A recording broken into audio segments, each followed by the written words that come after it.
చూడని కళ్ళు నన్ను దేవుళ్ళ చూస్తున్నాయి. నేనెవరిని? ఒరేయ్ డాడీ! ఇచ్చిన ఫస్ట్ వాయిస్ ఎవరిది? ఫస్ట్ శుభలేఖ సారీ పిచ్చకొట్టు సుధాకర్ గారిది. ఓకే.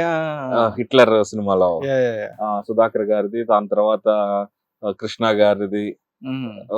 అలా ఒక్కొక్కరు చేశాను. ఫస్ట్ సుధాకర్ గారి పేరు నాకు వాయిస్ బాగా వచ్చింది అనమాట.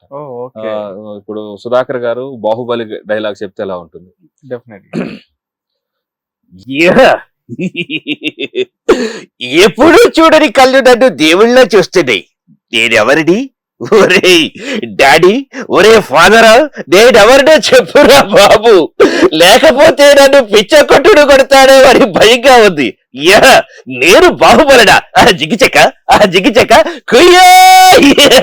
నేను బాహుబలినట్ట, అమరేంద్ర బాహుబలినట్ట. ఎక్కడ నా సైనికులు, ఎక్కడ నా హీరోయిన్ జంబల సూపర్ అండి.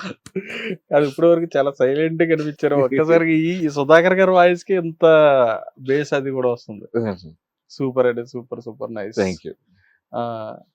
అయితే సుధాకర్ గారి వాయిస్ ఫస్ట్ మీరు చేశారు. తర్వాత మీకు జనరల్ గా ఎలా అంటే, ఇప్పుడు మీరు షోస్ లో వాటిలో చేసినప్పుడు 5 minutes లో 10 minutes లో ఒక 70 వాయిసెస్, 75 వాయిసెస్, 100 వాయిస్ ఇట్లా ఇవ్వడం అనేది చూసాను. నా దగ్గర నుంచి స్టార్ట్ అయింది. దాని తర్వాత మాకు ఆర్టిస్ట్ స్టార్ట్ చేశాను. ఓహో! మీ దగ్గర నుంచే మొదలు. 2017లో ఫస్ట్ నేను మొదలు పెట్టాను. స్టార్టింగ్ లో ఒక ఇద్దరు యాంకర్స్ ని అటు ఇటు కూర్చోబెట్టుకుని వాళ్ళు లిస్ట్ అడుగుతా ఉంటే అలా చెప్పాను. అది బాగా వైరల్ అయిపోయింది. అవును. అప్పటి నుంచి మా కో ఆర్టిస్టులు కూడా కొన్ని ఇంటర్వ్యూస్ లో అలా స్టార్ట్ చేశారు. అది అలానే visual mimicry. Okay. Visual mimicry కూడా నేనే స్టార్ట్ చేశాను మన తెలుగులో. స్టార్టింగ్ లో జెమినీ టీవీ వాళ్ళే స్టార్ట్ చేశారు ఒక 20 years బ్యాక్. ఓకే. మూకీ వాలా టాకీ వాలా అని ఒక షో. అనుపమ గారు యాంకర్. అప్పుడు ఏంటంటే ఎదురు టీవీలో ఒక సీన్ చూపించి దాన్ని ఇమిటేట్ చేయాలి. అది అక్కడతో స్టార్ట్ అయింది, అక్కడ ఎండ్ అయిపోయింది. దాని తర్వాత మలయాళం వాళ్ళు ఈ మధ్య బాగా ఎస్టాబ్లిష్ చేశారు ఆ కాన్సెప్ట్ ని. ఓకే. తెలుగులో రాలేదు ఇంకా, అప్పుడే లాస్ట్ టైం వస్తుంది. దాని తర్వాత నేను స్టార్ట్ చేసిన ఈ టీవీలో శ్రీదేవి డ్రామా కంపెనీలో మళ్ళీ స్టార్ట్ చేశాను. అది మంచి వ్యూస్ వచ్చినాయి, మంచి లైక్స్ వచ్చినాయి, అలానే స్టాండింగ్ ఓవేషన్ వచ్చింది. అక్కడ నుండి అది నేను స్టార్ట్ చేస్తున్నా. మళ్ళీ దాన్ని మా కో ఆర్టిస్టులు కూడా కంటిన్యూ చేస్తున్నారు. కానీ మళ్ళీ ఇమిటేషన్ రాజు గారు మళ్ళీ చేస్తేనే బాగుంటది. అది తప్పకుండా మళ్ళీ చేస్తేనే బాగుంటది. ఆ షోస్ లో వాటిలో కూడా అలాంటి మళ్ళీ ఇంకా ప్రోగ్రామ్స్ మీరు చేయాలని కూడా నేను అనుకుంటున్నాను. షూర్, 100% డెఫినెట్ గా. రైట్ అండి. ఇక్కడ మీరు మిమిక్రీని ఎంచుకొని ఒక లైఫ్ అనేది చూసుకుంటూ, అంటే అందులో నాకు లైఫ్ ఉంటుంది, నేను గోల్ పెట్టుకుని చేసుకోవాలని చెప్పని హైదరాబాద్కి వచ్చేసారు గుంటూరు నుంచి. మిమిక్రీని నమ్ముకొని. అవును. మిమ్మల్ని మీరు నమ్ముకున్నారు, మిమిక్రీని నమ్ముకొని వచ్చేసారు. అయితే ఇక్కడికి వచ్చిన తర్వాత పడే స్ట్రగుల్ అనేది చాలా అంటే చాలా ఘోరంగా ఉంటుంది. మీరు ఏంటంటే ఇంటికాడ చెప్పకుండా వచ్చేసారు, వాళ్ళకి ఒప్పించుకోకుండా వచ్చేసారు. సో ఇక్కడికి వచ్చిన తర్వాత మీరు ఫేస్ చేసిన స్ట్రగుల్స్ ఎట్లా ఉన్నాయి ఇండస్ట్రీలో? స్ట్రగుల్స్ కన్నా నాకు గ్రో అప్ అప్పుడే స్ట్రగుల్ స్టార్ట్ అయ్యాను. కొంతమంది షోస్ పిలిచేవాళ్ళు, అమ్మ డబ్బులు ఇస్తాం అనేవాళ్ళు. దాని తర్వాత రేపు ఫోన్ చేయమ్మా అని అక్కడ నన్ను అలా దింపేసి హాస్టల్ దగ్గర వెళ్ళిపోయేవాళ్ళు. వాళ్ళ ఫోన్ చేసి లిఫ్ట్ చేసేవాళ్ళు కాదు. ఇంకేం చేయాలో అర్థమయ్యేది కాదు. ఆ టైంలో ఆకలి అయ్యి ఒక రోడ్డు మీద జామకాయ, అది కూడా పచ్చి జామకాయ కొనుక్కునేవాడిని నేను. ఎందుకంటే ఆ పచ్చి జామకాయ తింటే డైజెషన్ అవడానికి లేట్ అయ్యిద్ది, ఆకలి అవ్వదు. ఆ పచ్చి జామకాయ తిని ఆ జామకాయ తిని పడుకొని మధ్యాహ్నం లేస్తే ఆకలి అయిద్దాం అని మళ్ళీ సాయంత్రానికి లేచేవాడిని షో లేకపోతే. ఇంకా అలా లేకపోతే నేను ఉస్మానియా క్యాంపస్లో నాకు షెల్టర్ ఇచ్చారని చెప్పాను కదా, అక్కడ నేను ఎప్పుడూ మిమిక్రీ చేసుకుంటే అక్కడ వాచ్మెన్లతో నేను సరదాగా మాట్లాడుకుంటూ ఉండేవాడిని. అంతా అయిపోయిన తర్వాత 11:30, 12 అవుతున్నప్పుడు అంత క్యాంటీన్ మూసేసి వెళ్తున్నప్పుడు వెనక నుండి రమ్మనేవాళ్ళు. వెనక నుండి వచ్చి అందరు తినేసి వెళ్ళిపోయిన తర్వాత మిగిలింది ఉంటే అది పెట్టేవాళ్ళు, అది తినేవాడిని అన్నమాట. అలా చేసుకుంటూ వచ్చేవాడిని. ఇంక తర్వాత వచ్చిన షోస్లో జాగ్రత్త డబ్బులు దాచిపెట్టుకుని అలానే హోటల్లో పనిచేసిన డబ్బులు అలా ఒకనొక టైంకి ఏంటంటే నాకు ఆకలి తిండికి లేనప్పుడు అడుక్కోవడం ఇష్టం ఉండదు, కానీ ఏదో ఒకటి చేయాలి. కానీ ఏం చేయాలి అని ఒక పెళ్లి జరుగుతుంటే పెళ్లి దగ్గరికి వెళ్ళా. పెళ్ళిలోకి వెళ్ళి నేను భోజనం చేసి బయటకు రావచ్చు, అలా కాదు. అందుకని అక్కడ పెళ్లి దగ్గర స్టేజ్ మీద ఎవరో తిరుగుతుంటే, సార్ నాకు మిమిక్రీ వచ్చు సార్, మిమిక్రీ చేస్తాను, ఏమన్నా ఇస్తారా అంటే, చేస్తావా, ఇస్తానమ్మా అన్నారు. మిమిక్రీ చేసా, బాగా హిట్ అయిపోయింది. ఆయన కనపడతలేదు. అరే చేయమన్నాడు, డబ్బులు ఇవ్వాలి ఇస్తా అన్నాడు, ఎంతో కొంత ఇస్తా అన్నాడు, కనపట్టలేదే అని ఆ స్టేజ్ దగ్గర నుండి వెళ్ళట్లేదు. నేను మళ్ళీ వెళ్ళి తినేసి వెళ్ళిపోవచ్చు, ఎవరు అడగరు. వెళ్ళట్లేదు. ఇంకా తర్వాత పక్కన సౌండ్ సిస్టమ్ ఆయన దగ్గర ఉన్న ఆయన, ఆ తమ్ముడు ఆయన నీకు డబ్బులు ఇమ్మన్నాడు అని 100 రూపాయలు ఇచ్చాడు. 100 రూపాయలు కూడా తలతలలాడే 10 రూపాయలు కాగితాలు. ఇక చూడు నా ఆనందం, 1 కోటి రూపాయలు ఇచ్చినా ఇప్పుడు ఆనందం రాదు.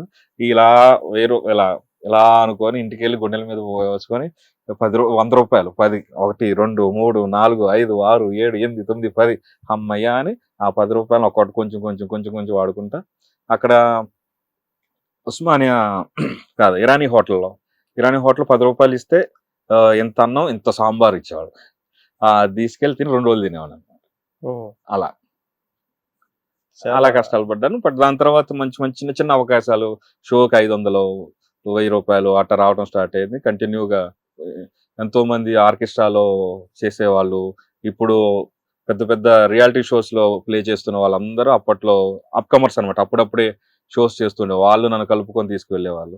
వాళ్ళు తీసుకెళ్లి వాళ్ళు షో ఇచ్చేవాళ్ళు. అలా అలా అలా బాగుంది. ఉన్నదాన్ని అందరితో మంచిగా ఉంటూ ఒక్కొక్కసారి ఒక్కొక్క రోజు ఒక్కొక్కగా వాయిస్ పెంచుకుంటూ కొత్తగా ప్రజెంటేషన్ చేస్తూ, ఒక చోట చేసింది ఇంకోసారి చేయకుండా, ఒకే చోట 2 షోస్ చేయాల్సి వస్తే అక్కడ కాన్సెప్ట్లను మార్చుకుంటా, అలా అలా అలా చేసుకుంటూ ఇప్పుడు హ్యాపీ. సూపర్ అండి, సూపర్ అసలు. రైట్. శివారెడ్డి గారు మీకు పరిచయం ఉన్నారు? చాలా బాగా పరిచయం.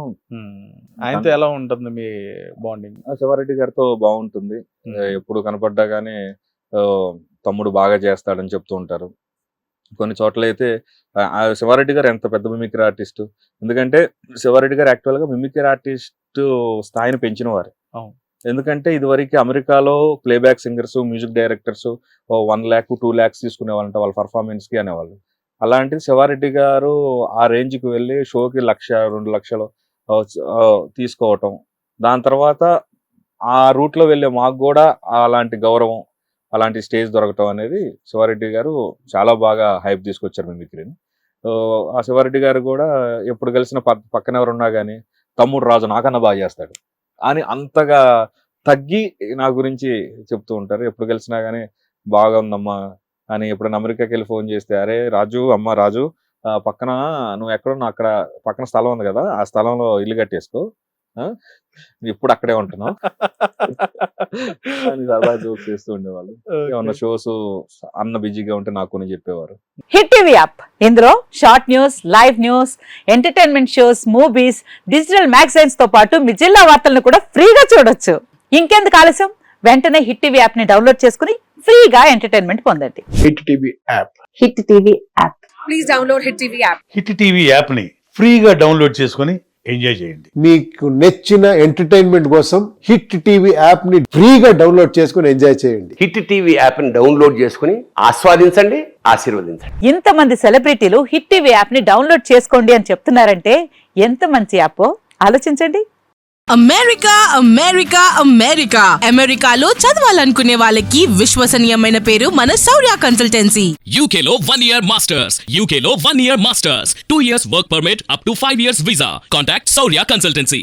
Contact 89851 89851.